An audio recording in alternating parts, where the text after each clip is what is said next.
So you might think that it's easy. Oh, when my image is dark, I know what to do to get it, well exposed to light. But that's not the case. Some of these things have an adverse effect, and I'm going to mention it, starting with the ISO itself. Now, when you try to increase your ISO too much to the maximum, now it's introduced something that we call noise. Let me try and increase my ISO to the maximum here and see if you can notice the noise there. But I'll have to reduce the other parameters so that you can get my point. If you pay attention, a close attention to this image, you will notice that noise is already introduced into this particular image, even though it looks like it is well exposed. But when I zoom closely to this image, you'll notice that there is noise in this image. In other words, it won't be very sharp and crispy as it was in the original state. So I'm going to return it back to where we're coming from, change my shutter speed back to 400 where I started from. Even though the ISO is promising, you are in a very dark environment and you're increasing your ISO and your image is getting brighter, it has an effect on your camera settings. So when you increase your ISO too much, it introduces noise into your shots. All right, so be careful how you use your ISO. So when you get to that point where your ISO begins to introduce noise into your image, just draw back and then use the other parameters to adjust your exposure. All right, so take note of that. Now, different cameras have different limits to which they introduce noise at a particular level of ISO. So if my camera introduces noise at an ISO of 1004, it might not introduce noise on another camera.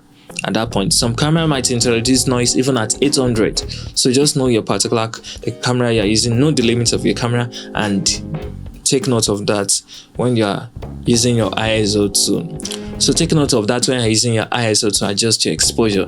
The second parameter is the aperture. Now, the effect of the aperture is, now different lenses have limits of aperture. Some can go as low as 1.2, some 1.4, some 2 point something, So depending on the capacity of your aperture. No, but the least value of your aperture, when your aperture is low, it produces an effect that we call bokeh. Bokeh is an effect where the background is not in focus, only the subject is in focus. So it blurs the background and only the subject is in focus. Now that's a function of the aperture. So if you close your window to just the minimum value, just a little light is allowed in. So that light only exposes the subjects that you have set, and it puts every other thing in the background and probably the foreground out of focus. That is what we call a shallow depth of field. It is produced by the aperture. All right. So, but when you increase your aperture, it gets darker. In case you're overly exposed, it gets darker. But you lose that effect. That effect of shallow depth of field. You now have a deep depth of field where everything is in focus, both the background and the subject is in focus. There are other things that affect your background being blown. The closeness of your subject to the background also matters. All right, so in case you are so close to the background and you're thinking that you're not getting that effect, even though your aperture is set to the least value, you must also consider that. So that's another subject for another time. All right, so your aperture, even though it controls your exposure, it also affects things that are in focus. All right, either the background is in focus or the foreground is in focus, or everything is in focus. The aperture is what affects that. Now, the third parameter is the shutter speed. Now, the shutter speed affects motion blur. All right, when your shutter speed is set too low, you will begin to notice that the motion is not smooth. It's as though it is dragging. Let me try and do that effect and see if you are going to observe it. So if I reduce my shutter speed to something that is very low, let me balance it up with the aperture so that it's not overly exposed. Now my shutter speed at this point is at 1/6. Now you notice that as I'm moving, you are seeing my hand. So even though you are thinking of using your shutter speed to correct your exposure, you must be aware that it has an adverse effect. When you go too low, the shutter speed the motion blur becomes excessively obvious. Now I was talking to you the other time about the formula that you can use to adjust your shutter speed. Now that formula that has been found is twice of your frame rate. All right, now you notice that I was shooting at 1/50 of a second. All right, now why did I choose 1/50 of a second? Now the principle or the formula, the rule is use 2 times your frame rate. Now I'm shooting at a frame rate of 24 frames per second.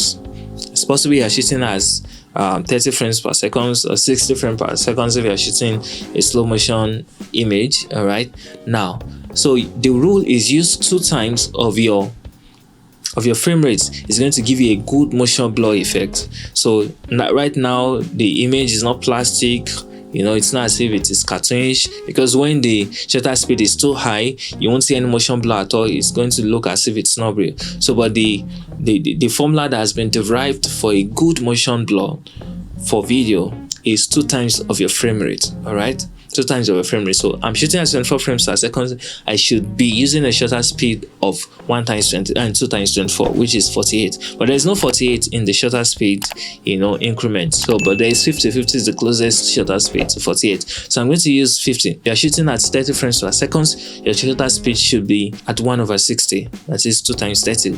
2 times 30 frames per second, which is 1/60 of a second. All right, so that is the formula. All right, we are gradually getting to the end of this video.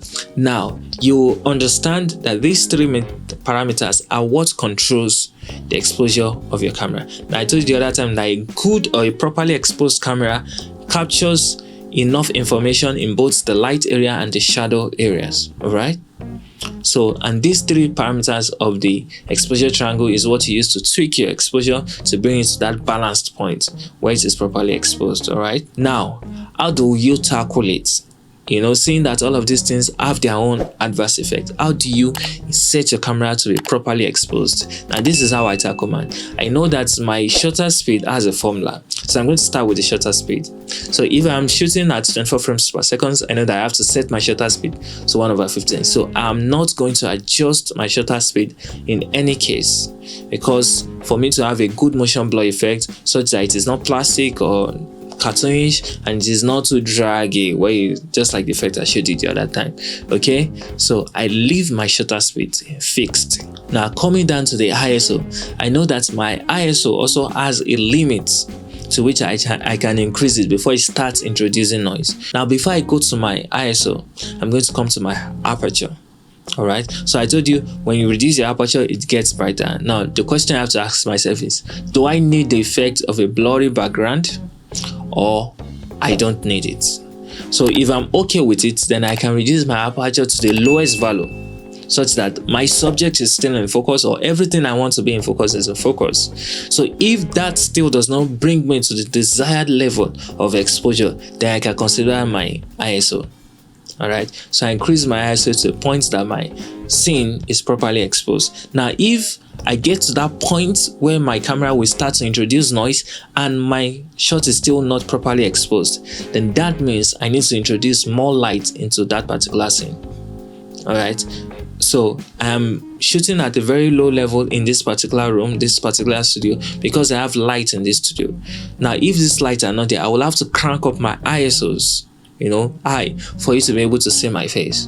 All right, so when you are shooting your scene in church, or you're shooting your pastor on stage, your choir ministers on stage, and you can't see them, after using the parameters of the exposure triangle, the ISO, the aperture, and the shutter speed, setting them correctly, and you still don't have a good exposure, then I think it's time you introduce more light into that particular scene. So be careful when you're exposing your camera. Now there's an exposure meter on your camera to show you if you are underexposed or overexposed, or you're just in between. Now sometimes it might be accurate depending on what you want, and sometimes they just get an overall exposure of the whole image. All right, so but sometimes what the exposure meter gives you might not be exactly the effect you are looking for, right? Because it's going to consider the whole image at large. Sometimes you just want your background to be in the dark and just your subjects to be properly exposed, so you might not need to trust the exposure meter in that sense. So I would do a later video on exposure meter and how we can use it to properly set your camera. But today is about the exposure triangle. I hope you have been able to understand what we mean by the exposure triangle. I don't know if you've had it somewhere online, or you've watched a particular YouTuber talk about the exposure triangle. Now this is what it means, and you need to understand it for you to be able to set your camera for a proper exposure. Thank you for staying to the end of this tutorial. I believe you understand the concept of exposure triangle and that you understand everything I've explained. If you have any questions, feel free to ask in the comment section below, and you can reach out to me. My phone number is 070-328-44129. If you have not subscribed to this channel, please do so. On this channel, we train media volunteers on how they can become well equipped in their service to God in the media. Media volunteers in churches, that is what we are really targeting on this channel, to help you develop your skills as a media volunteer. We know that most times people who volunteer in the media are not really professionals in that field. Most time, not all of the time. So we created this channel to help you build up yourself on how you can serve God better and give God the best, because whatever is worth doing well. So I'm available to coach or to tutor you. If you want to reach out, my phone number is 070-328-44129. Thank you for staying to the end of this tutorial. So I come your way next time with a new tutorial. I want you to remain faithful in the Lord's service. God bless you. Bye.